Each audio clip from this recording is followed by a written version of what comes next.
I also did not believe any of it would actually happen.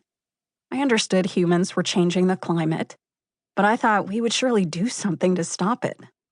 It was only recently, as I listened to youth climate activist Greta Thunberg, that I realized my healthy skepticism of the seriousness of global warming my science teacher casually presented was rooted in the belief that if this horrific future was a real possibility, we wouldn't be talking about anything else.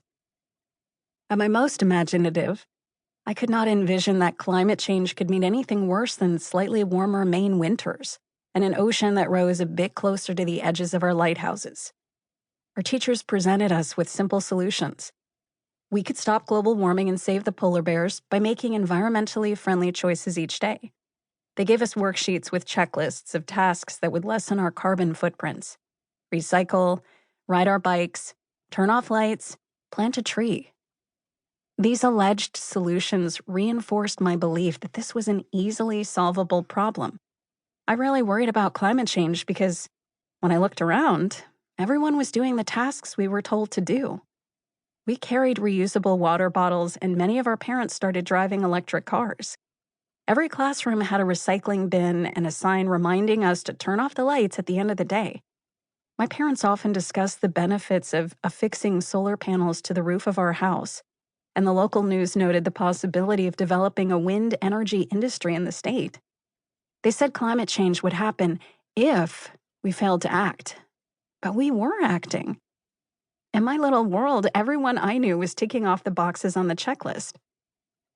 In high school, Al Gore's An Inconvenient Truth premiered. And it occurred to me that perhaps my middle school science teacher had not taught us all the nuances of this impending global crisis. I tried to develop a deeper understanding of the scope and complexity of the problem. I learned that the consequences were not contained to the Arctic or the Great Barrier Reef. Climate change threatened everything. I learned some of those consequences were not a century, but just years away.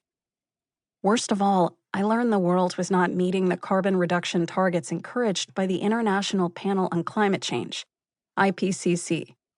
All the box checking we had been doing was not translating globally. In August 2005, the levees broke, and soon afterward I moved to New Orleans to help with the recovery.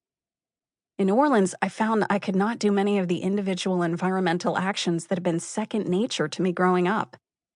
I stopped recycling because there were no recycling bins on my college campus.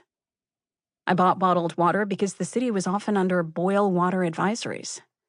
The warped roads and sidewalks, damaged by the recent flooding, made riding a bike an extreme sport. It was not that the people in New Orleans did not care about the environment, but that the systems and incentives that had made it easy for us to take these actions in Maine did not exist in Louisiana.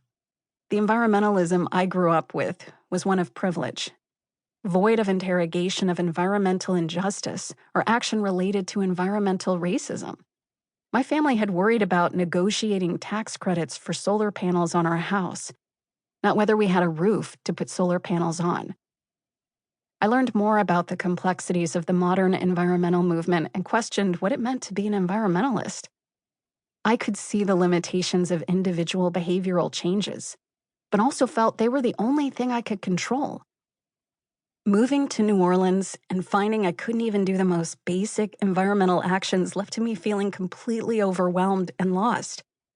So I pulled away from environmentalism and shifted my focus to what I perceived to be the unrelated work of disaster recovery.